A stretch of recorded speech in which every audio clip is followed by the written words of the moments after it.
Namo Buddhaya. Selamat pagi, salam sejahtera untuk kita semua.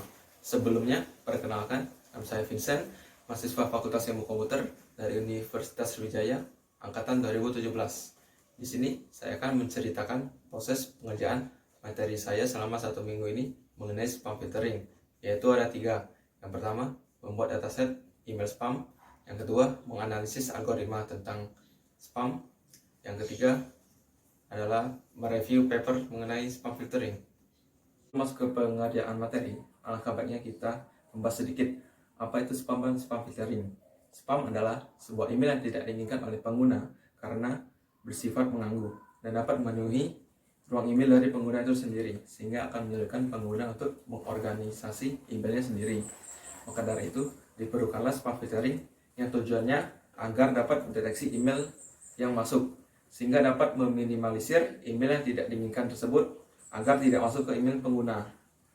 Email yang dapat dikategorikan sebagai email spam adalah email yang berisi mengenai promosi website, promosi produk, promosi akun premium, email yang mencurigakan seperti phishing, kemudian email yang berbahaya seperti virus, trojan, ataupun malware. Setelah kita mengetahui apa itu spam dan spam filtering, mari kita masuk ke proses pengerjaan dataset dari spam filtering ini. Awalnya, saya selalu mengerjakan dataset karena dataset yang saya buat adalah bahasa Inggris. Lalu kemudian teman saya memberitahu bahwa dataset yang dibuat harusnya adalah bahasa Indonesia. Lalu saya benerinlah dataset saya menjadi menggunakan bahasa Indonesia. Email spam saya sendiri kebanyakan berisi tentang promo diskon, promosi website, dan promosi akun premium maupun iklan. Data yang diambil dari pengerjaan dataset spam ini adalah subjek dan konten email dari spam tersebut. Dataset yang dibuat ada 200 data email spam yang diambil dari email saya sendiri.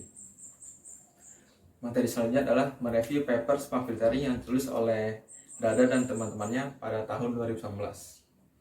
Di paper ini menjelaskan bagaimana perusahaan-perusahaan besar dalam menyaring spam seperti Google, Yahoo, dan Microsoft.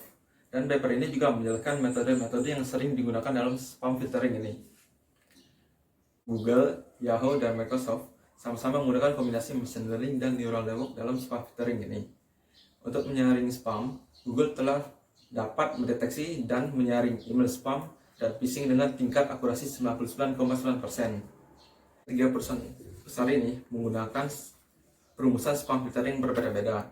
Yang pertama, Google menggunakan algoritma machine learning seperti logistic regression and neural network dalam klasifikasi emailnya. Gmail juga menggunakan OCR atau Optical Character Recognition dalam filteringnya untuk melindungi pengguna dari email dalam bentuk gambar. Kemudian yang kedua, Yahoo menggunakan penyaringan URL, kontak email, dan keluhan spam dari penggunanya. Yahoo menyediakan fitur whitelist di mana agar pengguna dapat menentukan pengguna tertentu sebagai pengirim untuk menerima pesan darinya. Dan juga Yahoo menggunakan kombinasi dari whitelist dan fitur pelawan spam agar dapat mengurangi email asli yang masuk tidak salah diklasifikasikan sebagai email spam. Dan yang ketiga, untuk Microsoft, ia memperbolehkan pengguna untuk mengenkripsi pesan emailnya dan tidak memperbolehkan penerima untuk meneruskan emailnya. Hanya orang yang memiliki passwordnya saja yang dapat membuka dan membaca email tersebut.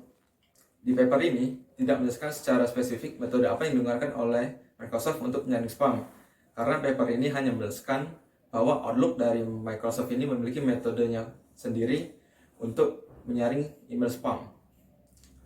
Lanjut ke metode penyaring spam yang ada, yaitu ada KNN atau K-Nearest Network, yang kedua Naive-Bayes, yang ketiga Neural Network, yang keempat Support Vector Machine atau SVM, Decision Tree, dan lain-lainnya. Tapi metode yang paling terkenal dan paling baik dari sekian metode yang ada dalam spam filtering ini, bahwa metode Naive-Bayes lah yang memiliki tingkat kesuksesan yang lebih besar dibandingkan algoritma machine learning lainnya. Karena Naive-Bayes menggunakan teknik supervised learning dan teknik statistika untuk klasifikasinya. Setelah meringkas paper, saya melanjut ke materi selanjutnya, yaitu menganalisis algoritma spam filtering dari website Kaggle. Yang saya lihat dan pahami dari algoritma yang diberikan ini adalah bahwa yang dilakukan algoritma ini, yang pertama adalah mengimport dataset yang berisi data spam dan ham. Kemudian kolom yang tidak memiliki nama dihapus di dalam dataset. dan mengubah nama kolom V1 menjadi label dan V2 menjadi teks, di mana label menandakan apakah teks tersebut termasuk ham atau spam. Bagi yang tidak tahu, ham adalah kebalikan dari spam, yaitu email yang valid atau yang diinginkan. Kemudian dataset dihitung jumlah kemunculan kata-kata yang uniknya. Terlihat untuk ham, jumlah kemunculan kata unik untuk ham memiliki kata yang lebih banyak, sedangkan spam lebih sedikit. Ini membuktikan bahwa email spam memiliki susunan kata yang sama dan distribusi kata yang sama untuk dikirim ke pengguna. Lalu, data tersebut dibagi untuk dijadikan data training di machine learning dengan menggunakan metode naive Bayes, dan 2/10 datanya dijadikan sebagai data tes. Untuk menggunakan metode naive Bayes ini, maka data harus diubah ke bentuk vektor. Barulah data di training dengan naive Bayes dengan nilai alpha 1 dengan menggunakan labeling terdapat dalam Python. Setelah di training, maka lakukan tes dengan cara memasukkan data tes yang telah disimpan tadi ke dalam sebuah variabel yang bertipe dictionary. Lalu, data dites dengan menggunakan labeling terdapat dalam Python. Kemudian, hasilnya dapat dilihat bahwa hasil akurasinya yaitu 0,98 dengan nilai yang mendekati sempurna. Maka bisa dibilang training spam kali ini berhasil. Sekian proses pengerjaan materi saya mengenai spam filtering ini. Mohon maaf apabila ada kesalahan. Terima kasih. Namo Buddhaya.